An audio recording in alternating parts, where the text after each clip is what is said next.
Hey everybody, another episode of TJ's Garage. Lately we've been working on a lot of Halloween animatronics, Home Depot and Lowe's, and when you get them, they're all great and fantastic, but after like a year of packing them up and putting them away, they always end up breaking. So we've done a few things to reinforce and modify and make these things more packable, storable, and more durable during Halloween. So I'm sure we're going to get a lot of comments on this one. This front cage on this particular animatronic is one of my wife's favorites because it's kind of creepy. It's very flimsy. There's nothing holding it up. It bounces around, it breaks, it cracks. So what we did was, obviously, we filled it with foam. Okay. We put a little piece of wood across the front, and this right here is a 1/2-inch conduit connector. Okay, so right now you can see how strong this is. Very, very strong.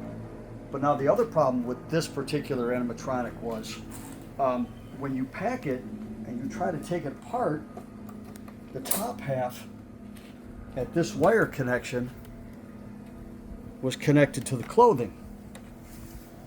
So you kind of had to take it apart here at the top. The box would come off, and you would store the box separately with the clothing. So we punched this little pin out that it sat on. Okay. Then, like I said, this cord was permanently connected to the sensor on the front of the clothing, right here. So what we did was we spliced in a connector. This is a 3-wire, which I just happen to have sitting around for whatever reason. These are from LEDs on a golf cart. So we spliced this in, so now we can separate it and store it real easy. And this is solid. I mean, this will, like I said, you take it apart here at the base. You're going to disconnect your plug here, and now you can store this all together without removing the box from this pole. So real quick, I'm going to show you how we did this with the wires, because wires are a pain in the ass and you don't want to be splicing them. These are like 18 gauge wires. They're very brittle, and if you think you're going to solder them, forget it. It's not going to happen. So if you come over here, I'm going to show you real quick. Like I said, you can go on Amazon, look up a plug, make sure it's 18 gauge wire, and you're probably going to get it, and the wire is going to be very thin. It's going to look like this. Very, very thin because it's 18 gauge. I'm going to show you a quick, easy way to do this.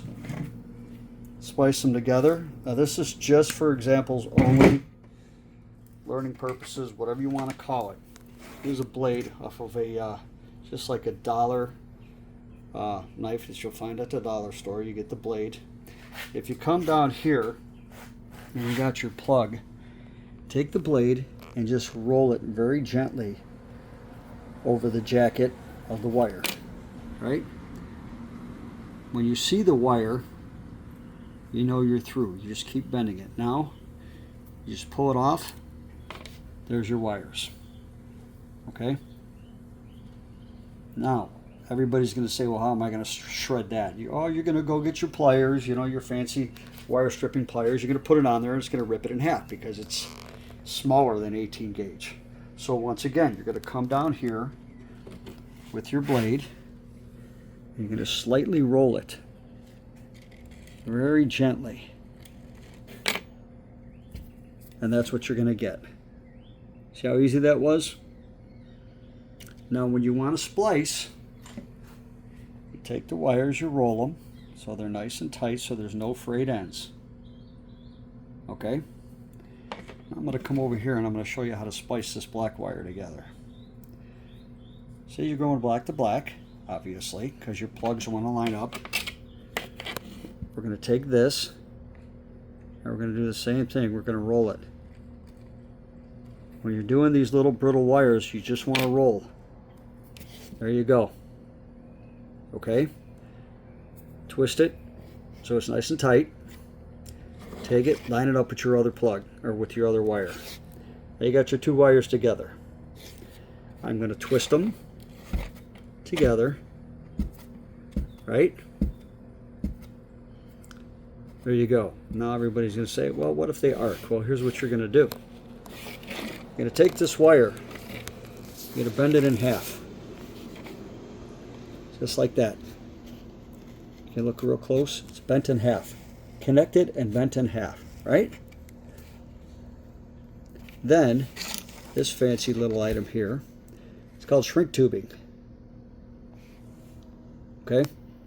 It's the smallest size they have. It's probably like 3/16. You're going to take it and slide it right over your connection, and that's what it's going to look like. Now with shrink tubing, all you got to do is add a quick flame to it, just like that, and you're done. That's it. Once you see that tube shrink, you don't want to go crazy on it and burn it like that. You just till it shrinks. You could see here how it conform to the contour of the wires, and there's your end. Now if you look in the end, you don't see any wire. This is rigid now because once the plastic dries, it's hard. And there's your connection. So forget soldering. So if you ever want to, I mean, this is very involved, but animatronics, these things are expensive. And I'm just trying to prolong the life of these things because they do go out of season. And sometimes once the certain style of animatronic is gone, they don't bring that one back. So I'm just trying to prolong this by adding little things that'll make it easier to store. Okay, stronger up here, and just to prolong the life of the animatronic. We do a lot of stuff with foam, little LEDs that we find at the dollar store, like the one I made yesterday. This foam, this wood right here, this is just from your Home Depot. This, like I said, is a 1/2-inch conduit connector, and it's rigid now. I mean, it is rigid. So it's going to give it less resistance in the wind as far as tipping over. It's stronger, it's heavier, so it won't blow as much.